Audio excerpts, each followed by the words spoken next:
Ladies and gentlemen, please welcome back to the stage, Tracy Spicer.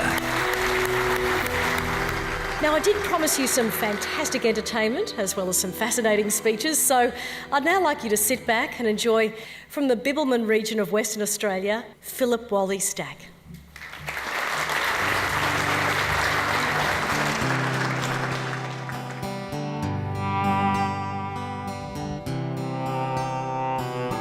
Jinning and bo, jinning and bo, jinning and bo, jinning and bo, jinning and bo, jinning and bo. Nyan janang, nyan mort boja. Go open boja.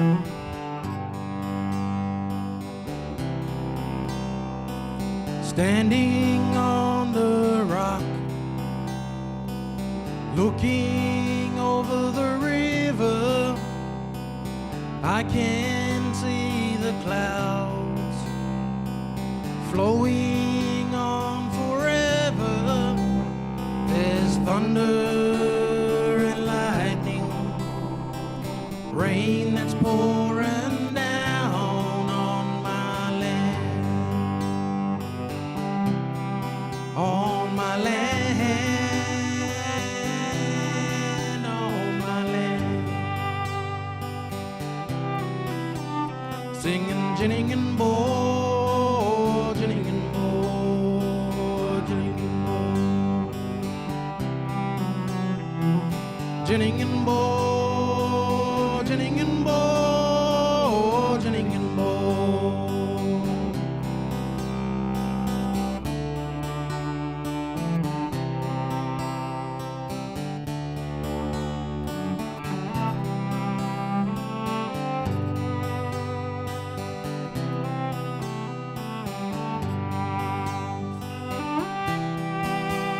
We'll be dancing round our fires, singing our song lines, kicking up dust until the end of time.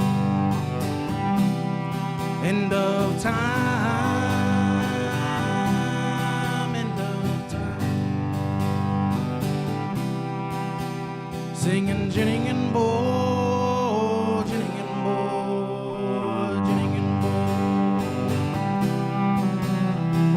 Jinning and bo, jinning and bo, jinning and bo.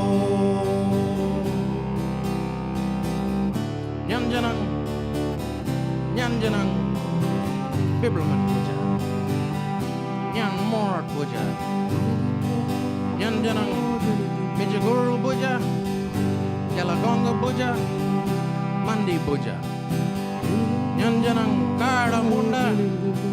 Nyan janang, Billy Mort.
I know Joseph Asif talked about the harmony of diversity, but how about that for diversity of harmony? Truly amazing. And what a fitting introduction to the nominees in the Indigenous section of the awards tonight. Let's meet those nominees as they all receive certificates recognising their achievements. We begin with a company that's already won awards at both state and national levels, including Outstanding Manager in the Corporate Leader Awards. From Western Australia, Kerry Mining.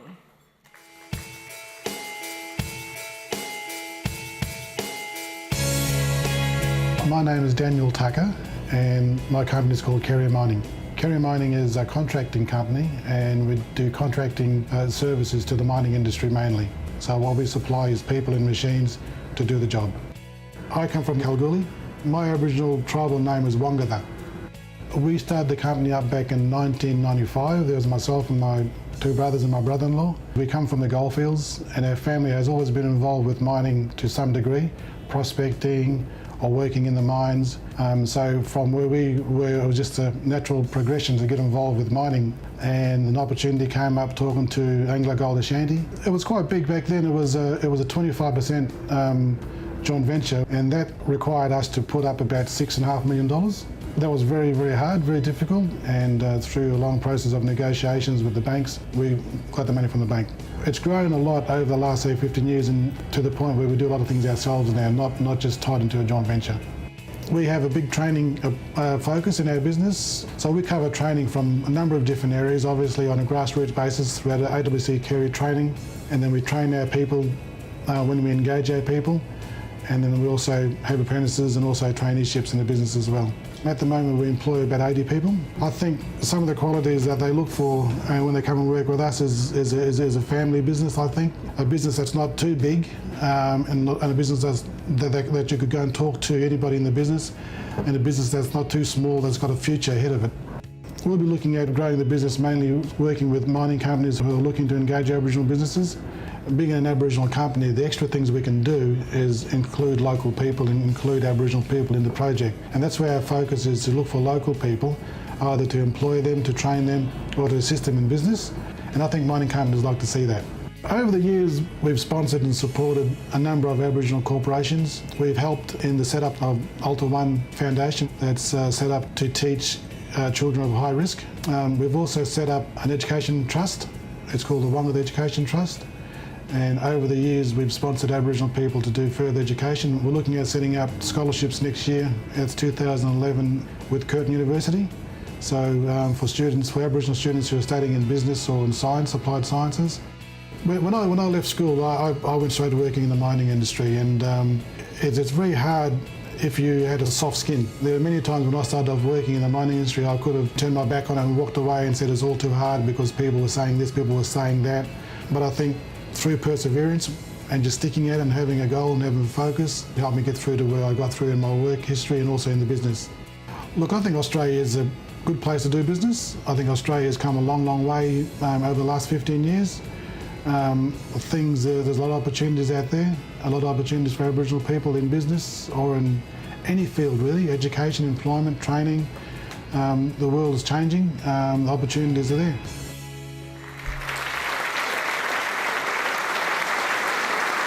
Congratulations to Daniel Tucker. Now to perhaps one of the more unusual finalists we've ever had in the Ethnic Business Awards. When I first read this, I wasn't sure whether G'dadia meant g'day to you or get out of here. Hopefully it's the former and not the latter. From Derby, let's say g'day to the G'dadia Trust, and Mary G from Mary G Enterprises.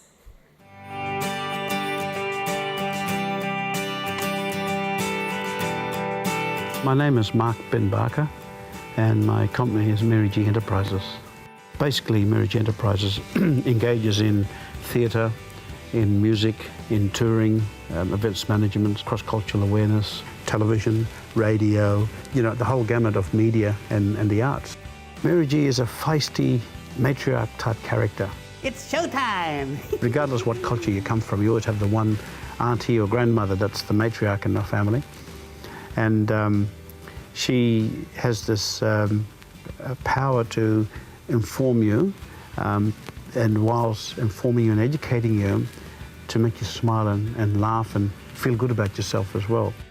Mary G came about by pure accident. I did voluntary radio for a long time. One night got bored and started talking in this woman's voice, you know, and started asking personal questions of myself on radio, and the community was going, who's this woman talking to Mark? She can't talk to Mark like that. So it grew from there, and it grew to a degree that it then required a visual experience of Mary G, and I went, oh my God, what have I created? But then I thought, no, I'll give it a go. I'll have a crack at it. And if I do this, I've got to do it with sincerity and respect for Aboriginal women, or women in general. And I've got to come across not as a gimmick, but as a genuine character. And since then, she's recorded 2 albums and toured the country the length and breadth. So he made man and left me something, men. We did 2 lots of TV series with SBS TV. And she's done a hell of a lot of social and emotional well-being work in isolated communities. The time is right for Australia to look at itself and go, who are we in the world? Because we're made up of all these other cultures. We're made up of all these other languages, and the diversity that comes to Australia from all over the world, that Mary G can be a contributing factor in her small way, I guess, to be able to assist Australia to look at itself and reanalyse who we are at this moment in time. Where do we want to be in 50 years' time? And where do Indigenous Australia fit in here? If you believe in yourself and you have something, you know, whether you're a didgeridoo performer or architect or you've got some great skills, believe in yourself and take the plunge. It's been a hard, tough journey, but a personal, self-rewarding journey. The profit to me will be that I make a difference to another Aboriginal artist. And not only Aboriginal artists, but there's some great young non-Indigenous kids out there that I know are struggling, and I can turn around and make a difference in their life. When you're able to touch other human beings with what you've gained, to me, that's the greatest profit. Ladies and gentlemen, Mark Ben Barker.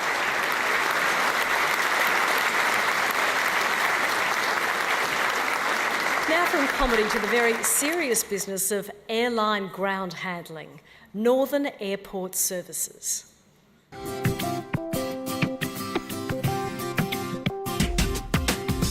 My name is Frank Rodriguez and my company is Northern Airport Services Proprietary Limited. We're a contract company to all the domestic airlines and light aircraft companies that require ground handling at Kununurra Airport. Well, I was born in the Kimberley. I'm a part Aboriginal person from Derby. I'm a Benigna man. There's been a lot of fantastic encouragement by my Aboriginal mother and my Spanish father for hard work and great ethics of life, and that's the way I portray my business as well. I was the Ansett port manager in Kununurra.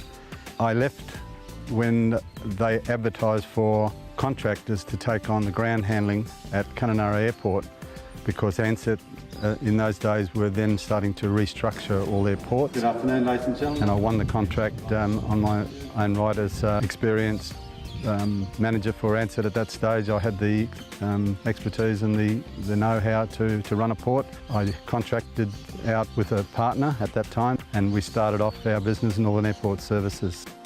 We initially made profit straight away because of the fact that we were taking on the full operation of ground handling for the airport, and we were able to pay off debt reasonably quickly, albeit when Ansett went down, it put us way back behind the 8 ball, and we had to start from scratch again.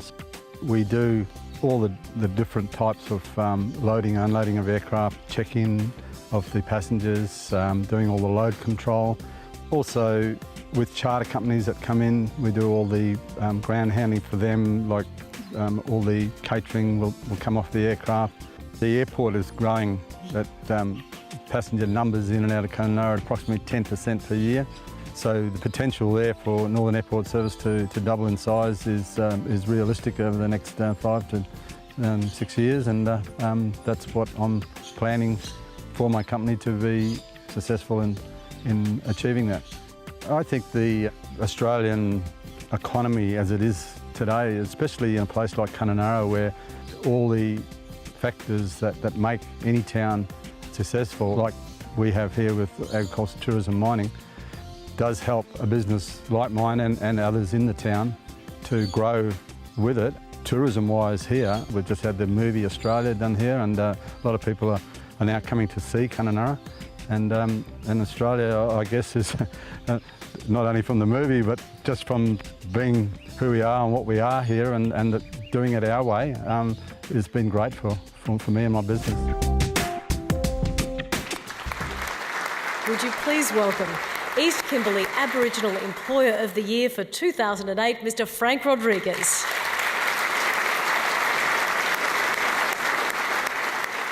Not just consulting about, but listening to and connecting with the Indigenous community, let's take a look now at Nyala projects.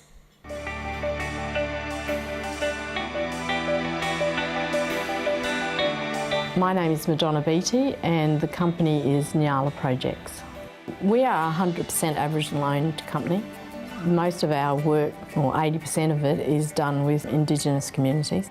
I'm a Kabi Kabi woman from the Noosa hinterland, is our traditional land. I grew up in Gurang land, which is the Bundaberg area. We have 4 aspects to the business that we do: training and employment, youth and education, community engagement and consultancy. With the youth and education, we run a couple of programs. One of them is the Indigenous Youth Mobility Program. We bring kids from rural and remote areas to bring them to Perth for their traineeships, apprenticeships or tertiary education. We don't actually run the courses themselves. We do the mentoring and support, and we do the liaison between the RTOs or the employees or whoever it may be, any people involved with that participant, to get them through and complete the training. We have 5 boys at the moment studying at AB Music. While they're at AB Music, they've formed their own band, and then they're about to produce their own CD. The community engagement that we do, an example of that is down in the southwest. We were engaged to get the community's views on a hazardous waste plant that was going to be put into their backyard. Once we've engaged with the community, we get their feedback, usually put it into a report and submit it to the authority that has engaged us, on this occasion the West Australian Government. We started in '83 and within 6 months we grew from 2 people in a garage to 24 people. It grew too quickly for us. Then we crashed, but we didn't burn. But that was fantastic because we learnt so much from that experience, and so we've now slowly built it up. Nyala has headquarters here in Willetton. We have an office in Broome. We hope to expand by the middle of next year to either Port Hedland and also over to the East Coast. We support 350 participants within the various programs that we run. Australia-wide, we can see that growing to 3,000 kids being supported. I believe that our ancestors have our hands on the work that we do, and I really believe that this is a work that needs to be done, and that's what drives us to go and be successful and go ahead.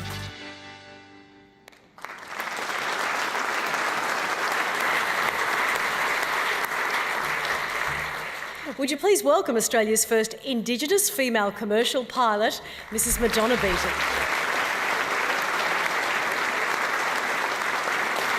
Now to a unique invention that thrives on inflation, Tyre Shield from Winium Investments.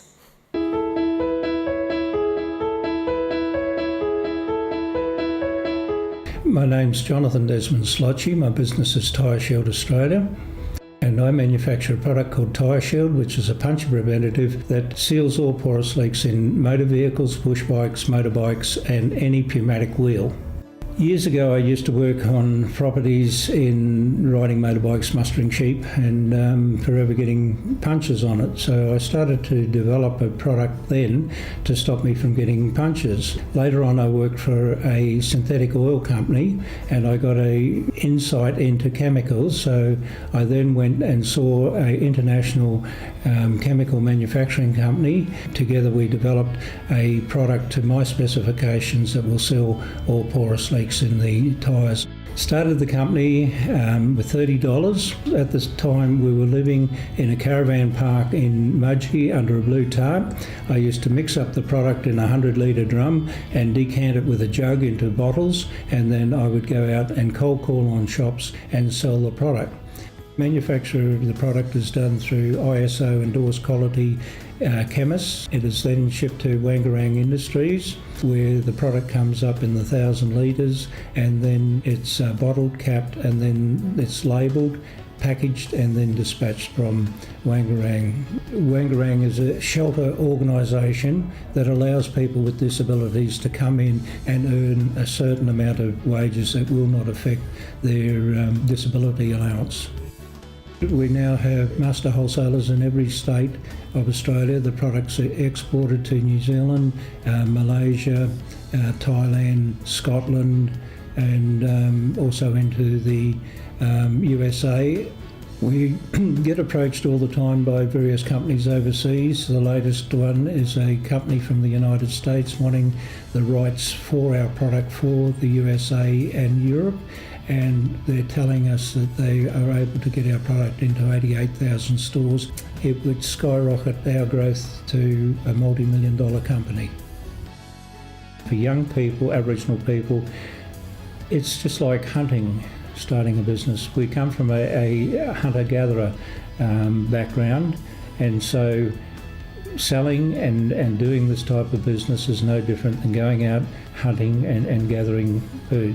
And when you close the sale, stay closed, because the first person that speaks after you close is lost.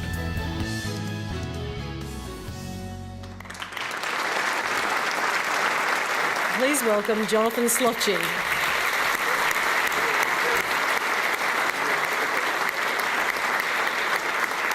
The actual winners in the various categories tonight will also receive a beautiful crystal trophy, 2 business class tickets on the V Australia network and $10,000 in cold hard cash from the National Australia Bank.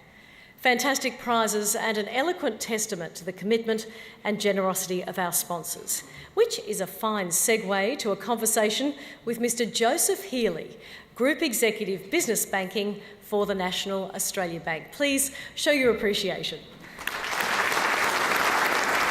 Thank you, Joseph. Good to see you again. You too.